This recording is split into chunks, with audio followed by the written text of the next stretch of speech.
আসসালামু আলাইকুম ওয়া রাহমাতুল্লাহি ওয়া বারাকাতুহু। আমার পড়া হচ্ছে তো? বিষয়টা হচ্ছে আমার কাছে 4 জন স্টুডেন্ট আছে। এদেরকে আমি কিছু প্রশ্ন ধরবো, জেনারেল প্রশ্ন ধরবো। আর এই দেখেন কিছু স্টুডেন্ট খেলা খেলছে, এই দেখে কিছু খেলা খেলছে। তো তোমার নাম কি? সুলাইমান শেখ। তোমার নাম? জাহিদ কামাল। তোমার নাম? রিজওয়ান আলী মিয়া। তোমার নাম? মুজাহিদ শেখ। মাশাআল্লাহ। তো এই 4 জনকে কিছু প্রশ্ন ধরবো, ঠিক আছে? প্রশ্নটা হচ্ছে, তোমরা 4 জন এক জায়গায় থাকো। হ্যাঁ,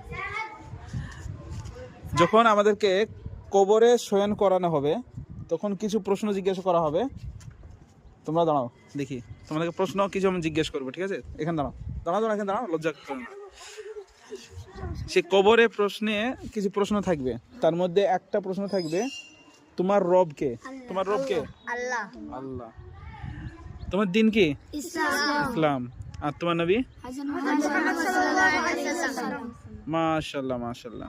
আচ্ছা, আল্লাহ তাআলার কয়টা নাম আছে? একটাই।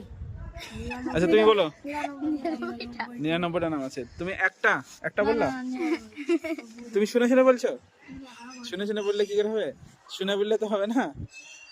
আচ্ছা বলো, 99টা নামের মধ্যে 10টা নাম কে বলতে পারবা? কে বলতে পারবে না? বলো, তুমি যেটা পারবা, 3টে 4টে যা পারবা বলো। তো বলো। الرحمن الرحيم الملك القدوس السلام المؤمن المهيمن العزيز الجبار المتكبر আর সুবহানাল্লাহ। সুবহানাল্লাহ মানে আল্লাহ তাআলার তাসবিহ। লা ইলাহা ইল্লাল্লাহ এটা তো কলেমা। আর এই যেগুলো বললে এই বাদ দিয়ে বলো দেখি। আর পারবে না? আচ্ছা ঠিক আছে, একটু কঠিন হয়ে গেল তোমাদের কাছে।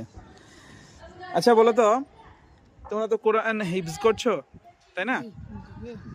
একদম একটা পুরো একদম সহজ প্রশ্ন বলতে পারবা, তবুও প্রশ্নটা জিজ্ঞেস করছি, কোরআন কত পারা? 30 পারা। মাশাআল্লাহ। 30 পারার মধ্যে কয়টা সেজদা আয়াত আছে? 15টা। 15টার মধ্যে একটা না দিলেও হয়। ঠিক আছে। আচ্ছা কয়টা মঞ্জিল আছে কোরআনের মধ্যে? 60টি মঞ্জিল আছে। আমি চল গেলাম। আমি জি, 60টি মঞ্জিল আছে। আচ্ছা আরেকটা প্রশ্ন হচ্ছে, পৃথিবীতে কয়টা আসমানি কিতাব এসেছিল? 4টে। কি বলো?